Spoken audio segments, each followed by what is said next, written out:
Welcome to Pocket Fiction by Steve Cook. Sacrifice, a short story.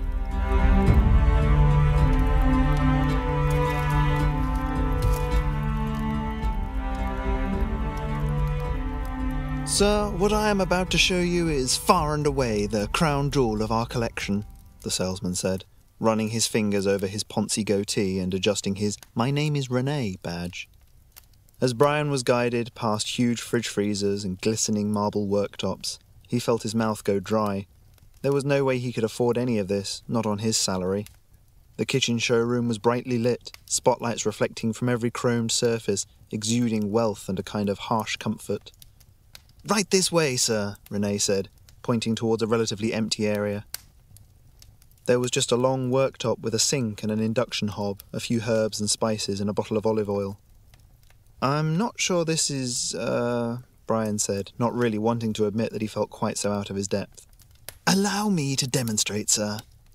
Renee pressed one of the controls on the glass induction hob and stepped back. With a whirring sound, part of the ceiling retracted, and a large pair of mechanical arms dropped down. "Jesus," Brian said, leaping backwards. "What the hell is that?"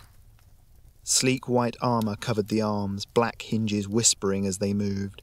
Renee started getting out pots and pans and some chicken from a nearby fridge as the robot's weirdly delicate fingers flexed. "This is the Artifichef," Renee said proudly. "It's programmed with over 2,000 different dishes and can prepare any of them just the way you like it. Everything it produces is guaranteed delicious or your money back." Brian stepped closer and prodded one of the arms. It rocked slightly, but it didn't do anything. "How does it work?" "I thought you would never ask," the sales assistant said. "Artifichef, make for me a grilled chicken sandwich, please." "Certainly," the robot said, its voice a distinct bass burr. It reached down, grabbed the packet of chicken and tore it open. At the same time, the induction hob clicked into life and began warming one of the pans. "How does it know where the things are?" Renee stepped back slightly, gesturing to Brian to do the same. "The whole array is filled with sensors. Temperature, pressure, density, colour, shape, sound. When you cook, you use all your senses to ensure that the food is done. Artifichef does the same. It remembers your settings and is always recording your preferences as well." One of the robot's fingers had morphed into a knife, and in seconds long strips of chicken breast were sizzling in a puddle of olive oil. "What about hygiene?" Brian said, "now that its hands are covered in raw chicken?" "It's waterproof, of course," Renee replied. "It will wash its hands in a moment." He opened a cupboard and took 2 slices of bread from inside, handing them to the robot. With swift shore movements, one of the hands began to turn the chicken, while the other took the bread and disappeared up into the ceiling. A moment later it was back, and Brian saw that the bread was buttered. "There's reservoirs up there for common things like butter, ketchup, that sort of thing," Renee said, as the Artifichef casually picked up the burning hot chicken and laid it onto the bread. "Salt and pepper?" the robot asked. Yes please," Brian said, and watched as one of the fingers opened up to reveal a little condiment dispenser. The hands flipped the sandwich closed, placed it on a nearby plate, and quickly cut it in half. "Your sandwich," it said. "Enjoy your meal." "Thank you," Brian said. The sandwich certainly did look delicious. The butter was beginning to melt, and the smell of the grilled chicken was tantalizing. He picked up one half of it and took a bite. The chicken was perfect. Delicately seasoned and tender, it brought new meaning to the term melt in the mouth for Brian. "Good, no?" Renee smiled. "We often get the Artifichef to make our lunches here. Trust me when I say that we are extremely well fed." How much is it?" "Well, of course there are finance plans available for it, sir, but I can see that you're a man who likes to know the full value of something, of course." Renee patted the countertop. "The Artifichef retails at £11,999. The hot chicken in Brian's mouth suddenly felt like a wad of wet newspaper, and he swallowed with some difficulty. "That's a lot of money," he said. "Not when you consider the cost per meal," Renee said. "Let's assume you ask the Artifichef to prepare 3 meals a day. Over 3 years, that's a cost of only £3.65 per meal. In time saved, that's considerable. You could be working, entertaining, sleeping, even on your way home, and the Artifichef will have your meal prepared exactly as you'd like it. And, of course, It's even better value if you eat takeaway food. All the convenience of home-delivered food with a fraction of the price.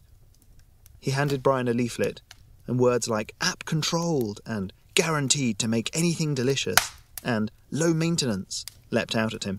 And, of course, the Artifichef comes with a free 3-year warranty and a service plan for those little corrections that inevitably need to be made with something as complex as this. I'm not really sure that I can afford this, Brian said. A thought struck him. Can it make pizza? Renee smiled wolfishly. 2 days later, the workmen packed up their tools, shook Brian by the hand, and left him in his little kitchen. He looked at the pair of robotic arms dangling from the ceiling, and a wave of doubt swept through him, squashing the excitement. This is so freaking dumb, he said to the air. What the hell was I thinking? Away from the open space of the showroom, the arms suddenly seemed larger than life and took up a huge proportion of the workspace. Brian shook his head. Well, he was committed now, and the others would be turning up soon. Time to get going. Artifichef? Yes, Brian. I'm having a few friends over for dinner this evening. I need you to prepare some food for me. Very well. Please state food preferences. Make me a tester first, please. Brian frowned as his imagination failed him. What about... vegetable hot pot? Like my mum used to make. 1 portion. The arms began to move, and in seconds they had plucked a host of ingredients out of the nearby cupboards. The engineers had rearranged his whole kitchen to place everything within range of the hob, and Brian had to admit that it was an efficient process. Even the cooking time was quick. One of the fingers bent back to reveal some kind of steam emitter, superheating the vegetables in a fraction of the time, and another revealed a blowtorch for crisping the potatoes.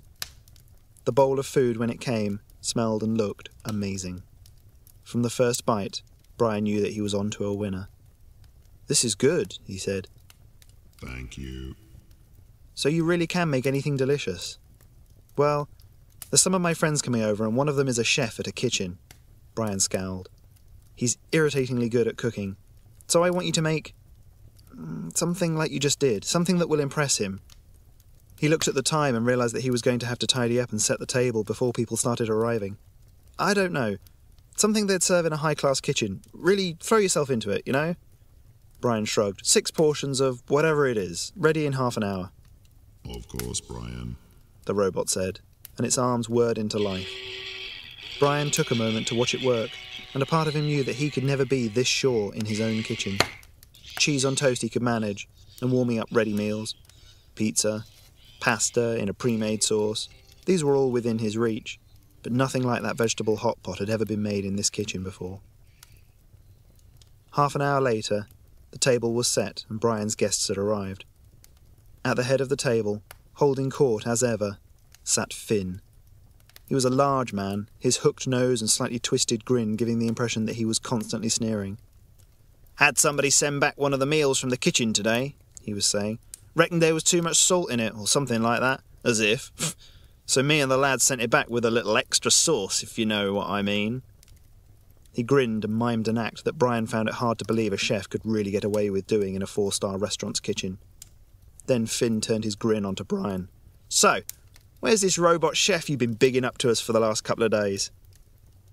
In the kitchen. Should be about done, actually, Brian said. As if in answer, he heard the sound of whirring, and then the robot's voice. Dinner is ready, Brian. Heart in his mouth, Brian got up and went into the kitchen. The robot was nowhere to be seen, obviously retracted back into the ceiling, but below its spotlessly clean workstation were 6 plates of delicately arranged food. The design was flawless, one part seamlessly blended into the next, rice of 3 different colours laid next to meat in some sort of sauce, and vegetables that Brian didn't even feel like he recognised. He'd just grabbed one of anything he could find from the local supermarket in preparation. Everything glistened with a healthy sheen, perhaps lightly fried in some sort of oil. Brian grinned and picked up 2 of the plates. As he placed each plate down, his guests let out a little sound of satisfaction. The smell rising from the food was enough to set anyone's senses alight, and even Finn's face lit up. Brian watched carefully as people began to pick their way through the food, and conversation dropped to 0. Popping a morsel in, Brian smiled. Perhaps it was worth it after all. Eating out at a restaurant serving food of this calibre would surely have cost more than £80, and here he was enjoying it for less than £4, in a fraction of the time. Mere minutes later, everyone was talking about the meal, staring at their empty plates. "So, when do we get to meet your maestro chef?" Finn asked. "I've got to say, that was almost as good as anything one of my junior chefs can turn out." "You sanctimonious prick," Brian thought, but he smiled back. "Sure, come into the kitchen and meet the artifice-chef." They all rose and filed into the kitchen. There was barely room to stand and see, but Brian slid up onto the countertop, pushing the now obsolete microwave out of the way. "Where is it then?" Brian pointed to the ceiling. "Up there. I'll call it down." He cleared his throat dramatically and said, "Come down, please, artifice-chef." The ceiling hatch whirred open, and a single arm dropped down. Both arms, please." There was no response. "Bit weird, only having one arm," Finn said. He poked at it. "Hey, you! What was that dish we just ate?" Polycarbonate and polypropylene filet glazed in a lubricating oil served with rice and a medley of vegetables," the robot said. Finn frowned. Polyproper... sounds like packing material. Anyway, it was delicious." "Thank you, sir. I am programmed to make anything I cook delicious." "This reminds me of the last time I had a junior chef hurt himself at the restaurant," Finn said, trying to recapture his place as the centre of conversation. "Nearly chopped his old damned arm off.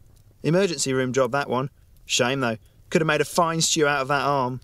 He barked out a laugh and moved back into the dining room, trailing the others in his wake. Brian was left in the kitchen, looking up at the artifice-chef's single arm. A terrible realisation was growing in his mind. "Where's your other arm, artifice-chef?" he said quietly. There was a pause. Then the robot said, "Raw materials were necessary, and your instructions were quite specific." There was a click, and as Brian tried to fight down the urge to vomit, he heard his own recorded voice repeated back at him. "I don't know. Something they'd serve in a high-class kitchen.